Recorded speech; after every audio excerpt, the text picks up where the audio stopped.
Manchester United oo waqtigii dhimashada guul ka gaadhay West Ham United soona gashay kaalinta afraad.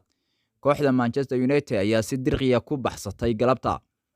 Kooxda kubadda cagta Manchester United ayaa soo gashay kaalinta afraad ee horyaalka Premier League kadib guul waqtigii dhimashada ay ka gaadheen kooxda West Ham United oo marti ugu ahayd Old Trafford.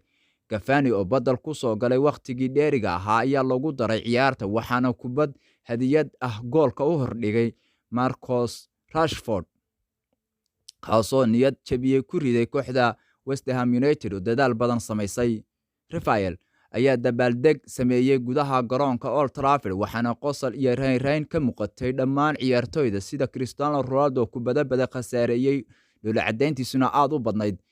Taageerayaasha, shaqaalaha, tababaraha intuba weji furfuran ka muuqatay markay goolkaas guusha oo ka fujiyey waqtigii dhimashada. Goolka Manchester United ayaa guusha ku raacday ayaa in yar kaga baxsaday in offside lagu qabto maadaama wax yar ula jiray inuu offside noqdo.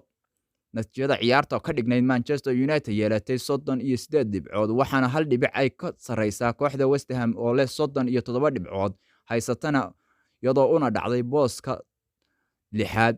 Arsenal iyo Tottenham haddii ay guuleystaan biri waxay booska kala bixi doonaan Manchester United inkastoo Arsenal ay dhibcahan siman yihiin balse farqiga u dhaxeeya goolasha ayaa ugu dambeyn wuxuu riday. Fred ayay bilowgii qaybta labaad ee ciyaarta waxay kubad isku dhibteen Brena waxaase uu ku toogtay goolka waxaase ahaatee waxaa badbaadin cajiib ah sameeyey goolkiibaha West Ham kaasoo diidayna inay gool noqoto kubaddaas toogashada ahayd. Haddaba Manchester United ayaa inta badan kubadda maamuleysay waxaana ay goolal badan ka khasaareeyay Cristiano Ronaldo iyo Bruno. Haddaba daqiiqadii 93aad ayay Cavani dhinaca bidix wuxuu kubad uga soo tuuray Rashford oo ku siiyay xarada ganaaxa kaasna uu ku hubsaday inuu gool u bedelo